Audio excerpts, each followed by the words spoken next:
যে সবচেয়ে বেশি লিভ নিয়েছিল আজকে রাকিব আছে হয়তোবা, রাকিব সবচেয়ে বেশি লিভ নিয়েছে পুরো 1 বছরে। তানভীরও সেই লিস্টে আছে কাছাকাছি, আমাদের আইটি ডিপার্টমেন্টের তানভীর, জেরিনও আছে অ্যাডমিশন ডিপার্টমেন্টের।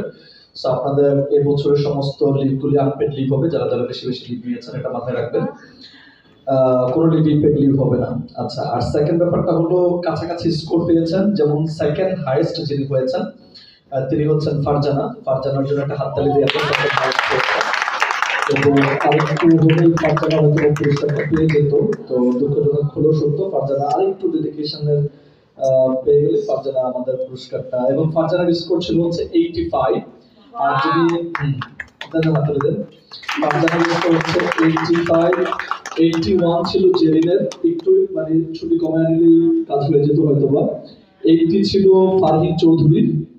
তারপর আরো অনেকে আছেন বেশ ভালো ভালো স্কোর 80 এর উপরে এ প্লাস পেয়েছেন।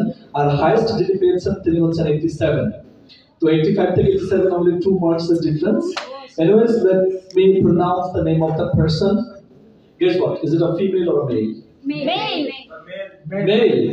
তার মানে এরাও বুঝতেছে যে মেলটা বেশি ডেডিকেটেড, তাই না? ওকে, সো তিনি হচ্ছেন, আমরা কি ও গিফট গুলো তো লেখা আছে নাম না?